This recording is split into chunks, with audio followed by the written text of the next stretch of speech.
टीनू और चिड़िया के घोंसले की कहानी। एक समय की बात है, टीनू नाम की लड़की थी जो स्कूल में दिए गए कार्यों में बहुत रुचि रखती थी।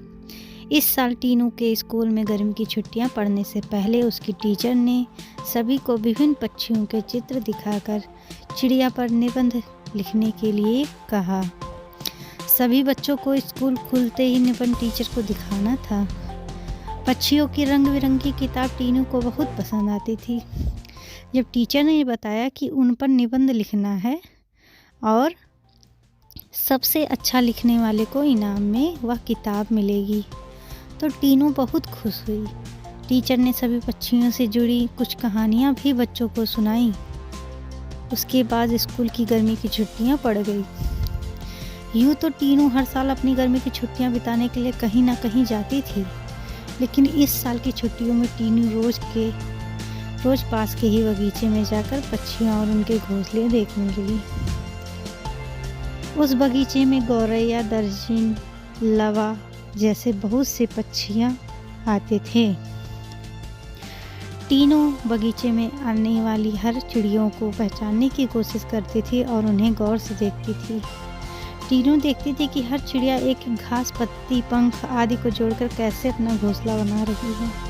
उसके मन में यही होता था कि चिड़िया को घोंसला बनाने के लिए कितनी मेहनत करनी पड़ती है। टीनू चाहती थी कि वो किसी तरह से उन पक्षियों की मदद करे। एक दिन टीनू ने देखा कि पास के बगीचे में बदमाश पक्षियाँ और उनके घोंसले देखने लड़कों ने लवा चिड़िया का घोंसला तोड़ दिया। टीनू को यह देखकर बहुत दुख हुआ। उसने सोचा कि क्यों ना मैं इनके लिए खुद एक दो घोंसला बना दूं, शायद ये इसका इस्तेमाल कर लेंगी।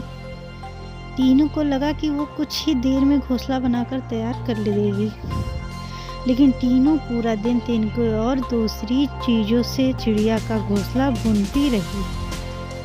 बड़ी मुश्किल से जब घोंसला तैयार हुआ तो घोंसले को पेड़ पर टिकाने के लिए कुछ नहीं मिला। टीनू की माँ यह सब देख रही थी। तभी टीनू ने माँ को बतलाया कि देखिए माँ, मैंने चिड़िया के लिए एक घोंसला बनाया है, मगर यह उतना सुंदर नहीं है जितना चिड़िया बनाती है। मैंने सोचा था आसानी से एक सुंदर घोंसला बनाया जाएगा, लेकिन ऐसा हुआ कि नहीं, यह घोंसला अंदर से काफ़ी कठोर बन गया है। क्या आप इसे मुलायम बना देंगी? किसी तरह से टीनू की माँ ने उस घोंसले को थोड़ा ठीक किया। उसके बाद टीनू ने उस घोंसले को धागे की मदद से पेड़ पर टिका दिया। अब बगीचे में बैठकर टीनू लवा पक्षी के आने का इंतजार करने लगी। वो पक्षी बगीचे में आए तो, लेकिन टीनू द्वारा बनाया गया घोंसला उन्होंने इस्तेमाल नहीं किया। टीनू के साथ उसकी माँ भी बगीचे में आई थी।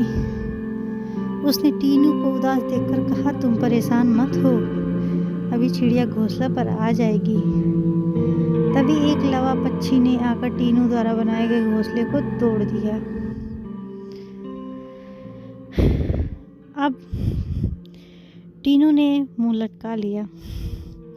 तब उसे उसकी माँ ने समझाया कि तुम्हें दुखी नहीं होना चाहिए। देखो, तुम्हारे द्वारा इस्तेमाल की गई चीज़ों से ही लवा पक्षी अपने लिए घोंसला बना रही है। हो सकता है कि इन्हें दूसरे का बनाया हुआ घोंसला पसंद नहीं आता हो। दुखी मन से टीनू ने कहा, माँ, मैं अपने स्कूल के निबंध में यह सब कुछ लिखूंगी। कुछ देर बाद जब टीनू ने कहा, माँ, आपने देखा कि लवा पक्षी अपना घर झाड़ियों में बना रही हैं? जवाब में टीनू की माँ बोली, हाँ बेटा, मैंने सुना था कि लवा पक्षी अपना घोंसला किसी के घर के रोशनदान या पेड़ पर ही बनाते हैं। आज यह नई बात पता चली है। और कुछ दिनों बाद टीनू ने लवा पक्षी के बारे में एक और बात जानी कि वो सीधे उड़कर अपने घोंसले में नहीं जाती, घोंसले से कुछ दूर हटकर इधर उधर कूदते हुए अपने घोंसले तक पहुंचती हैं, ताकि किसी को उनके घोंसले का पता ना चले। थोड़े ही दिनों में स्कूल की गर्मी की छुट्टियां ख़त्म हो गई। टीनू ने स्कूल जाकर लवा पक्षी के बारे में लिखा। और निबंध प्रतियोगिता जीत ली। इनाम में मनपसंद चिड़ियों की वाली किताब मिलने पर टीनू बहुत ही खुश हो गई। प्रतियोगिता जीतने के बाद भी टीनू रोज चिड़ियों की चहचहाट सुनने के लिए उस बगीचे में जाया करती थी। घंटे बैठा करती थी, मानो उसकी चिड़ियों के साथ दोस्ती हो गई हो।